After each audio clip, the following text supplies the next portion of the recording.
Well, hello, my name is David Giblin, and I am the collections manager and research botanist for the Burke Museum's herbarium. And today I'm going to talk about plant identification resources.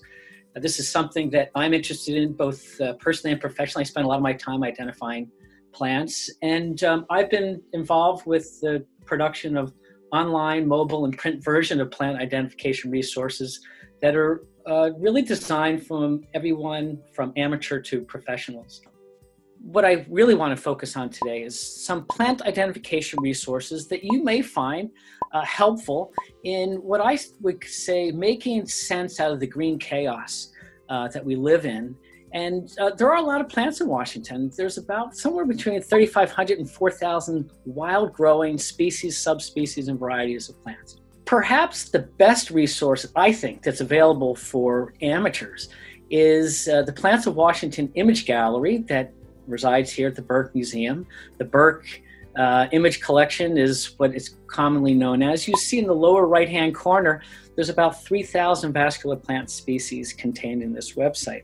Okay, so here we are at the homepage for the Burke Herbarium Image Collection. And let's say that we want to find camas. The easiest way to do that is to click here. More search options, and you can see you can search on a range of things, but let's search on a common name and see what we get. Search for camas.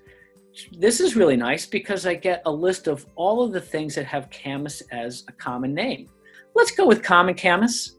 So we click on here, and you can see there's a nice photo there. There's this distribution map showing you all the places that has been collected in Washington over the last about 140 years. Some of those collections are going to be quite old. If we scroll down here a little bit, the common name is up here, scientific name is up here.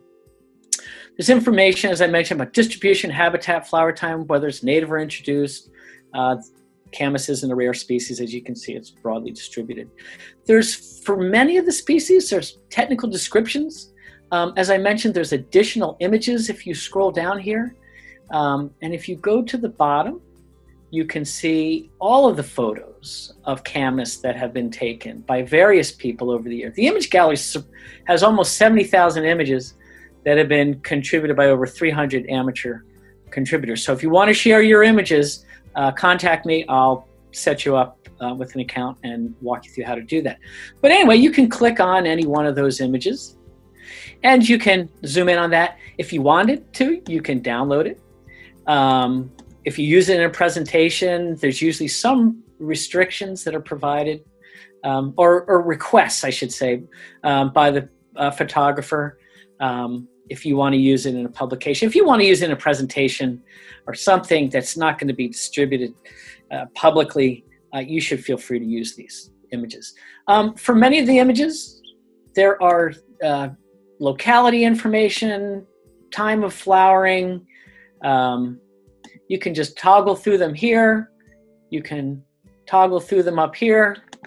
So, and then when you're done, if you go back to hit return to species description, you're back to your page and you're ready to go. I just wanted to, while we're here, I just want to go over the identification key real quickly.